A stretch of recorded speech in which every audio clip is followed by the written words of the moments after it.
Maintenant qu'on a fini la parashat Chaïsara, Je suppose que c'est pas écrit comme ça dans la Coran. alors si, pourquoi pas, faut aller voir. Si. Ouais.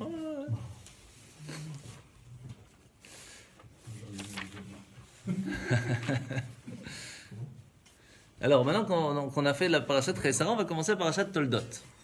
Parashat Toldot, nous sommes au moment où... Salut Olivier. Lechaim.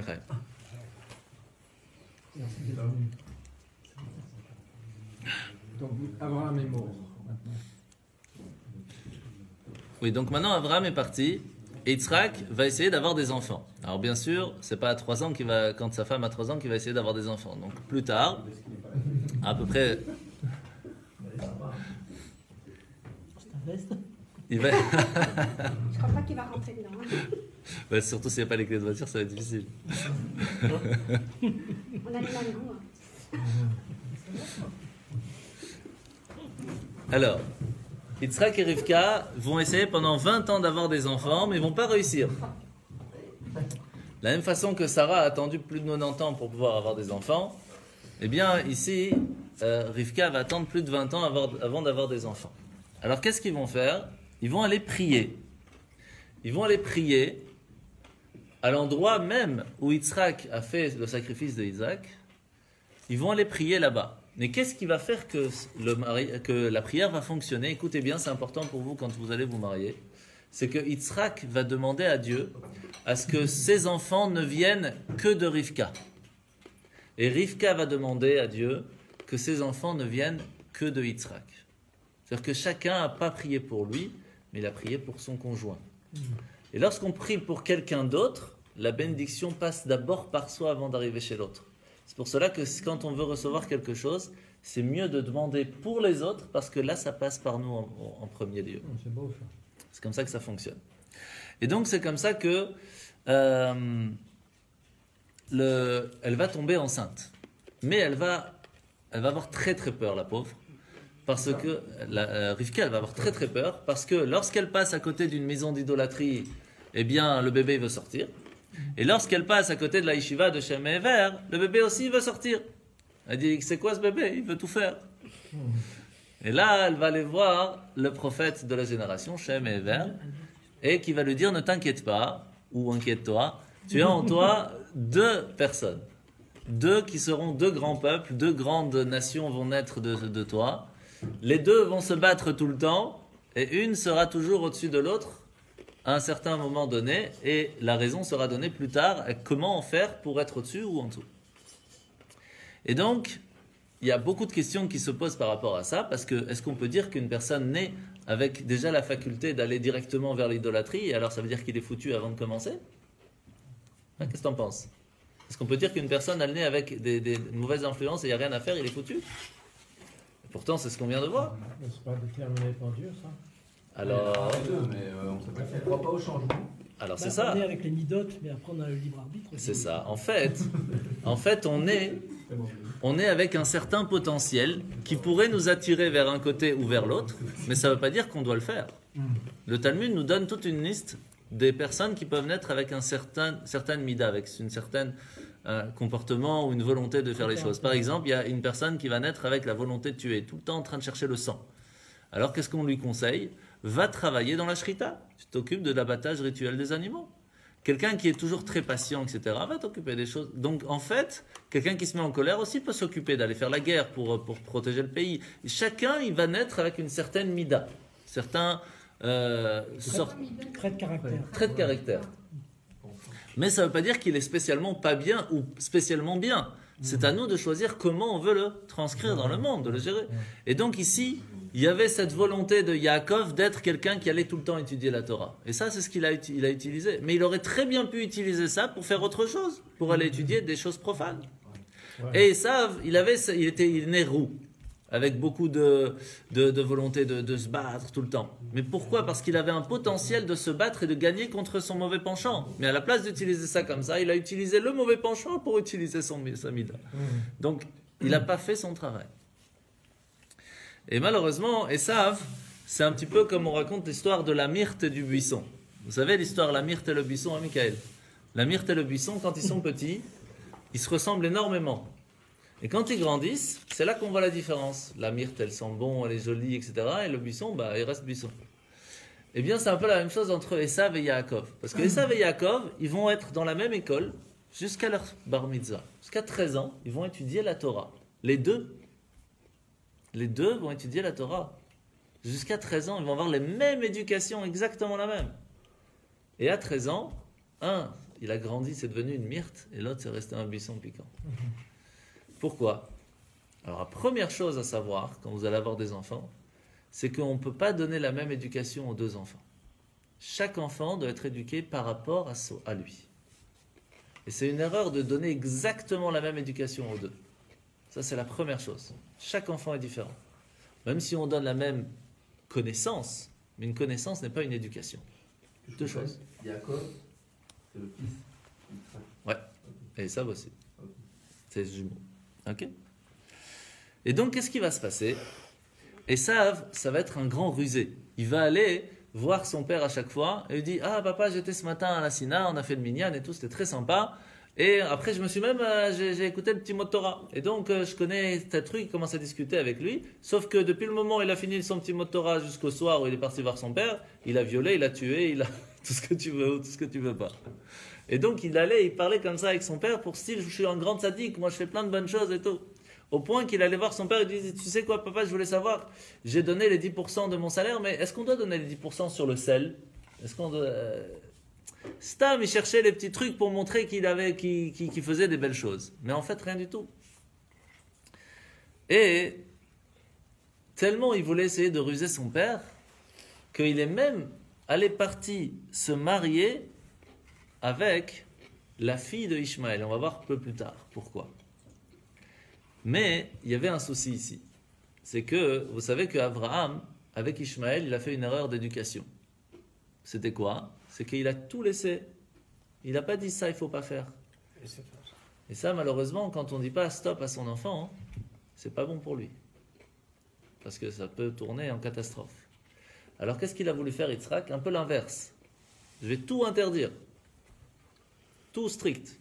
Et ça, malheureusement, ça peut faire qu'un enfant, au bout d'un moment, quand c'est tout fermé, quand il ouvre la porte, ça explose.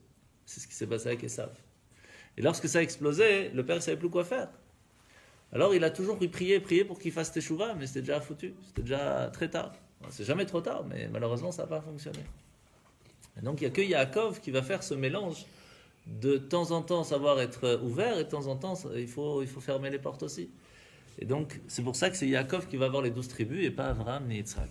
Alors il faut savoir aussi que pourquoi Rivka ne va pas elle être la mère des 12 tribus, parce que lorsqu'elle va être enceinte, elle va beaucoup pleurer. Elle va dire: oh là là, c'est dur, mais comment je vais faire si c'est moi qui dois faire les 12 tribus? Et comme elle va beaucoup pleurer sur sa grossesse, et ben Hacham lui dit: bah, si tu veux pleurer, bah, tu seras plus enceinte. C'est tout. Donc c'est pas elle qui va mériter d'avoir les 12 tribus. Donc je peux pas parler en tant qu'homme, mais il faut faire attention quand on est enceinte de pas trop pleurer, même si c'est difficile. En tant qu'homme, je peux pas me permettre de dire ça, mais c'est un peu ça. Voilà, on peut passer le message. Et donc, arrive l'histoire du droit d'aînesse. Vous vous rappelez l'histoire du droit d'aînesse? Non. Abraham va mourir. Vous vous rappelez de cette histoire? On vient d'en parler. Abraham va mourir. Et qu'est-ce qu'on fait dans les cas où une personne part de ce monde? Eh bien, les enfants mangent des choses rondes, des lentilles, des œufs, des pois chiches. Pourquoi? Parce que le rond rappelle le cycle de la vie. Il y a des gens qui rentrent et des gens qui sortent. Et c'est une façon de montrer aux endeuillés qu'il ne faut pas s'inquiéter, entre guillemets. La personne, elle est peut-être partie, mais vous êtes là, vous allez amener des enfants, c'est eux qui vont continuer l'héritage de vos parents. Et donc, qu'est-ce qui va se passer? Yaakov, le jour de la disparition de son grand-père, il va préparer des lentilles pour son père. Sauf que ce jour-là, Esav, il revient de la chasse. Et il revient et il n'a plus le goût de vivre. Pourquoi il n'a plus le goût de vivre? Parce qu'il venait de faire un meurtre. Lorsqu'une personne tue un autre, il perd le goût de vivre. Et donc, il revient là-bas et il dit: j'ai faim. Il dit: oui, mais je ne peux pas te donner de ces lentilles, parce que c'est les lentilles que j'ai prévues pour papa, pour Yitzhak. Il est endeuillé, papy il est parti. Il dit: mais qu'est-ce qu'on s'en fout maintenant, donne-moi, j'ai faim. Il dit: je ne peux pas te donner ça, c'est pas possible. Alors il lui dit: dis-moi ce que tu veux, je te donne, j'ai faim maintenant. Il dit alors tu sais quoi, donne-moi ton droit d'aînesse, de toute façon ça te sert à rien, tu t'occupes que de ton corps, tu t'en fous de tout ce qui est spirituel. Qu'est-ce que ça te change? Il dit t'as raison, qu'est-ce que je m'en fous moi, droit d'aînesse, pas droit d'aînesse, dans le ciel on va recevoir des bénédictions, pas des spirituels, des trucs, qu'est-ce que je m'en fous maintenant? De toute façon il avait plus déjà le goût de vivre. Et donc il a dit ok on fait un contrat. Il dit ok on fait un contrat mais tu me donnes quand même de l'or, de l'argent, je vais pas te donner mon droit d'aînesse comme ça. Et donc il va lui donner de l'or, de l'argent, etc. Et le repas qu'il va lui donner, en fin de compte, n'était que, entre guillemets, le dessert du contrat sur la vente du droit d'aînesse. Et il va même inviter ses amis en leur disant « Venez, regardez, regardez, j'ai vendu mon droit d'aînesse, regardez ce qu'on va s'éclater maintenant. Venez. » Et tous les brigands sont venus pour manger les lentilles de Yaakov. Sauf qu'il va en pleurer après, parce que comme il a perdu le droit d'aînesse, il est plus premier-né. Donc c'est plus lui qui prend la bracha, la bénédiction. Comment ça se fait qu'il a dit, donne-moi de ce rouge? Oui, Adam à Adam Azé, exactement. Parce que les lentilles, il les a fait rouges, spécialement. Et pourquoi rouges? Parce que, premièrement, il était roux, Esav, mais surtout parce que plus tard et jusqu'à aujourd'hui, les descendants de Esav sont appelés les Édomites, les gens de Édom. Et la galoute, l'exil qu'on a aujourd'hui, c'est la galoute d'Édom. Tous les problèmes avec... Donc c'était lui le premier conçu. Exactement. Le premier qui est sorti, c'est Esav, mais le premier conçu, c'était Yaakov. Ok. Et donc officiellement, c'était Esav le premier-né, mais comme le Yaakov, c'était le premier conçu, il peut mériter d'être le premier-né aussi. C'est bien, tu t'es rappelé la dernière fois, Razak. Les faux jumeaux, c'est pas comme ça? On ne sait pas. Ça, c'était pas des faux jumeaux. C'était des faux jumeaux. C'était sûrement, ouais. Il y a un qui était roux, qui était Ça a bas. changé un jumeau faux jumeau. C'est le fait de sortir simultanément. Non, parce que dans le premier conçu, quand c'est des vrais jumeaux, c'est une question. Les faux, ça ressemblait pas, donc à mon avis. Ouais. Ça va une étude. Et donc, qu'est-ce qui va se passer? À ce moment-là, Esav, il va être très très très fâché de cette histoire. Et il va vouloir plus tard tuer son frère. Et c'est pour cela que lorsque on parle d'un animal pas cachère en règle générale, quand on dit attention, cet animal, faut pas le manger, c'est lequel qu'on fait toujours le plus attention? Le cochon, voilà, exactement. Pourquoi? Parce qu'il fait un peu comme Esav. Esav, qu'est-ce qu'il faisait? Il allait voir son père. Papa, j'ai appris ça, j'ai fait la prière ce matin. Mais en fin de compte, derrière, il faisait les pires des choses. Et cet animal qu'on vient de parler, c'est la même chose. Il vient, il dit regardez, regardez, j'ai les sabots fendus. Mais il ne remine pas. C'est-à-dire qu'il dit je suis à moitié cachère, c'est bon, ça passe. Et ce moitié cachère là, c'est pire que quand c'est pas cachère. Cette hypocrisie comme ça de dire je suis à moitié, c'est encore pire. Donc il faut faire encore plus attention dans les endroits où on vous dit oui c'est juif, c'est cachère, c'est tout ce que tu veux, et que derrière c'est encore pire, parce que c'est pire que quand c'est pas du tout pas cachère. Et donc qu'est-ce qui va se passer? Yitzhak va perdre la vue. Alors il y a plusieurs raisons pourquoi il perd la vue et comment ça va se passer. Alors en fait au moment du sacrifice d'Yitzhak, les anges vont pleurer qu'ils vont voir Yitzhak qui est en train de se faire sacrifier, ses larmes vont couler dans les yeux de Yitzhak et doucement il va perdre la vue. Mais pourquoi est-ce qu'il va perdre la vue? Pourquoi est-ce qu'Hachem va faire ça? Alors on a déjà répondu juste avant, parce qu'il va demander à ce que la souffrance et la maladie existent dans ce monde, pour que les personnes puissent se faire réparer leurs fautes ici-bas dans le monde. C'est Yitzhak qui a demandé ça. C'est Yitzhak qui a demandé ça. Alors Hachem il a dit c'est une bonne idée, mais alors tu commences. Comme ça qu'on ne peut pas dire si tu demandes pour les autres et pas pour toi. Et donc c'est pour ça que c'est le premier aveugle de l'histoire. Ça c'est la première chose. Mais aussi parce qu'il fallait que la bénédiction arrive chez Yaakov et pas chez Esav. Et Yitzhak il avait tellement d'espoir pour son fils Esav qu'il était prêt à donner la bénédiction à Esav. Pourquoi? Parce qu'en fait Esav, il faut savoir que même si en fin de compte c'était quelqu'un de catastrophique, il avait un potentiel plus grand que Yaakov. S'il avait pris ses forces, son potentiel pour faire des bonnes choses, il aurait pu réussir mieux que Yaakov. Mais comme il n'a pas fait, le travail qu'il devait faire, c'est nous qu'on doit le faire. C'est-à-dire que nous, notre job, entre guillemets, en tant que juifs, normalement, c'était que de faire des bonnes choses, pas se battre contre son Yetzirara. Ça, c'était le job de Esav. Sauf que quand Yaakov il dit à Esav, alors tu as fait ton job, il dit non, moi je m'en fous, moi j'ai profité de la vie. Il dit alors maintenant, j'ai pas le choix, je vais prendre ton job aussi pour que le job soit fait. Parce que tant que les deux jobs ne sont pas faits, Mashiach ne peut pas venir. Et donc, depuis, on fait le travail de Esav à sa place. C'est dommage. Et aussi parce qu'il a reçu des cadeaux de son fils Esav.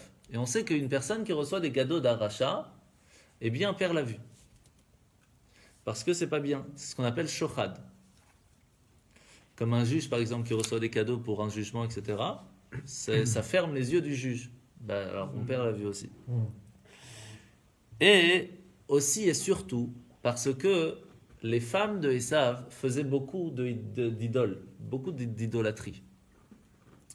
Et Rivka, qui elle, ses parents et ses frères faisaient beaucoup d'idolâtrie, elle avait l'habitude de voir ça, même si elle n'aimait pas.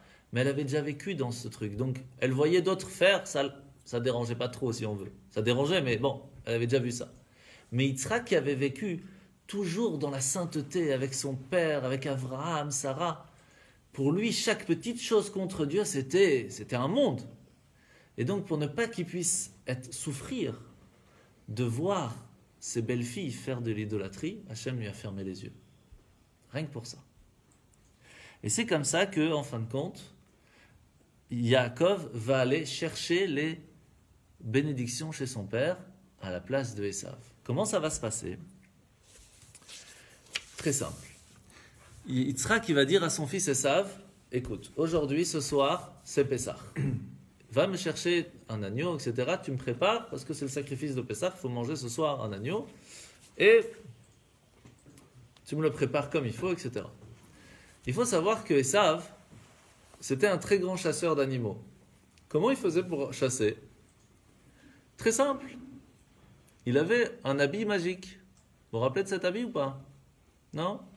Lorsque Adam et Ève ils sont sortis du jardin d'Éden, ils ont eu très très peur. Parce que tant qu'ils n'avaient pas fait la faute, ils avaient sur eux une couronne qui les protégeait des animaux. Quand une personne se comporte comme un humain et pas comme un animal, l'animal a peur de lui. Mais lorsqu'une personne se comporte comme un animal, alors le lion est plus fort. Et comme Adam et Ève avaient fauté, ils avaient perdu la couronne de l'humain, parce qu'ils avaient fait quelque chose, pas comme un humain, mais ils avaient suivi leur pulsion animale. Et donc ils avaient peur des animaux. Alors Hachem il leur a dit, je vais vous faire un cadeau, ne vous inquiétez pas, ça va vous protéger. Ils ont reçu un bâton, tout en saphir, écrit dessus Detza Hadash Be'achav. Vous n'avez jamais entendu parler de ce bâton? On va parler plus tard. On en parle cette semaine, en fait. C'est le bâton de Moshe qui, plus tard, va passer jusqu'à Pharaon, Yitro, etc. Et un habit qui était pas dessiné, mais brodé dessus tous les animaux. Et quand une personne mettait cet habit, il avait le contrôle sur les animaux. Et donc, ça va passer, cet habit-là va passer de Adam à Shet, qui va passer de Shet à Metouchelach. Metouchelach va passer à Noach. Noach va le passer à Shem. Et Cham va lui voler. Cham va le donner à son petit-fils Nimrod. Et Esav va le voler à Nimrod. Et c'était quel jour? Le jour des lentilles. Il venait de tuer Nimrod et de lui voler son habit. Mais il avait tellement pas confiance en ses femmes qu'il va le donner à qui a gardé cet habit? À sa mère. Et sa mère va habiller Yaakov avec cet habit. Et c'est pour ça qu'il sentait l'odeur du Gan Eden, Yaakov. Quand il va rentrer chez Yitzhak, il va lui dire, tu sens l'odeur du Gan Eden. Il dit, mais c'est pas possible, c'est toi Esav? C'est toi mon premier-né? Il dit, c'est moi le premier-né, hein? Et là, il n'a pas menti, puisque c'était le premier-né. Et donc, il va lui dire, viens, je vais te toucher. Et qu'est-ce qu'elle va faire, sa mère?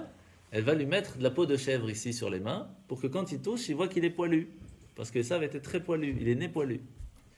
Et c'est comme ça que Yaakov va bénir son fils, il va lui donner 10 bénédictions, qui permet de faire le contrôle des 10 paroles de la création.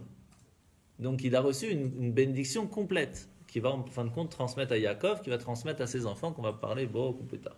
Il pensait qu'il avait donné à Esav. Alors, au début, oui, mais il a quand même dit Akol kol Yaakov vayadaim yedei Esav. C'est-à-dire, je suis un peu. Je sais pas trop, la voix c'est celle de Yaakov, mais. Et en fin de compte, ça va le sauver à Yaakov de ne pas vouloir mentir à son père. Pourquoi? Parce que sa mère va lui dire tu vas là-bas, tu prends la voix de Esav, et Esav, qu'est-ce qu'il a dit, qui était très intelligent? Il a dit à son père je viens te voir pour prendre la bénédiction, mais je vais prendre la voix de Yaakov. Comme ça, tu sais que si Yaakov il vient et qu'il prend ma voix, c'est pas moi. Et lui, il va pas vouloir mentir à son père, et il va prendre sa voix normale. Et c'est comme ça qu'il va réussir à prendre la bénédiction. Mais lorsque Esav arrive, avec son plat tout prêt, et que Yaakov, 2 secondes avant, il venait de sortir de chez lui, de chez son père avec les bénédictions, il va dire, voilà, donne-moi les bénédictions, voici le repas. Il dit, mais je t'ai déjà donné. Il dit, comment ça? J'ai donné à Yaakov. Oh là là, c'est quoi ce plan? Et là, Esav va faire une erreur. Il va dire la phrase, déjà qu'il m'a pris le droit d'aînesse, en plus, il me prend la bénédiction. Et là, Yitzhak, il dit, maintenant j'ai compris. Je comprends pourquoi c'est lui qui a eu, parce qu'il a déjà pris le droit d'aînesse. C'est normal qu'il a pris la bénédiction. Et là, Esav, il dit, mais s'il te plaît, donne-moi quelque chose, je ne peux pas partir sans rien. Et alors, il va le bénir, il va lui dire, chaque fois que Yaakov continuera les voies que je lui ai enseignées, tu seras son esclave. Mais à la seconde où il détournera son visage de moi, c'est toi qui le anéantiras. C'est toi qui seras le boss. Depuis ce jour, il y a une halakha. C'est quoi une halakha? Une loi. Une loi que Esav, il a une haine contre Yaakov. C'est une loi que l'antisémitisme existe. C'est une loi de la Torah. C'est-à-dire que c'est prévu, il n'y a rien à faire, tu ne peux pas le changer, oublie. C'est comme ça, c'est prévu. Et donc, commencer à dire que théorie, c'est parce que c'est tel truc, parce que c'est ça, et parce que c'est psychologique, il n'y a pas, c'est comme ça. Oublie, il n'y a rien à faire. Et ça, c'est ce qui va se passer lorsque Yaakov... L'antisémitisme existera toujours. Tant que Mashiach n'est pas là, il sera là. Mais par contre, on peut se protéger de ça. Tant que nous, on fait notre job, rien ne peut nous arriver. C'est comme ça. De ta bouche dans l'oreille de Dieu. Mais c'est comme ça. On est arrivé en Israël avec Yehoshua. On fait la guerre pendant 7 ans, on s'installe, tout ça. Tout va bien. Yehoshua, avant de partir de ce monde, il a 110 ans, il dit à tout le monde, sachez que tant que vous suivrez ce que Moshe vous a appris au mont Sinaï, rien ne vous arrivera. Par contre, si vous ne faites pas, la terre d'Israël va vous vomir. Qu'est-ce qui va se passer? Les petits-enfants qui, eux, n'avaient pas vu toutes les guerres, tous les miracles, tout ça, ils ont commencé à se marier avec telle personne, ils ont commencé à faire l'idolâtrie, à oublier les fêtes, alors Dieu, il envoie les méchants. Pendant 8 ans, c'était la cata. Et puis, ils font teshuva, ils demandent pardon. Alors, qu'est-ce qui va se passer? Alors, il envoie Otniel ben Kenaz, le premier sauveur du peuple juif, et qui va les sauver pendant 40 ans. Et puis après, il va mourir, alors il va recommencer les bêtises. Et puis, il va envoyer les rois de Moab, qui va l'embêter pendant 18 ans. Puis après, il va envoyer un sauveur, Ehud ben Gera, qui va venir, qui va les sauver. Puis, ils vont recommencer. Non, depuis ce jour-là, on n'a pas fini l'histoire, tout simplement. C'est pas plus compliqué. Voilà, c'est ça. C'est ça.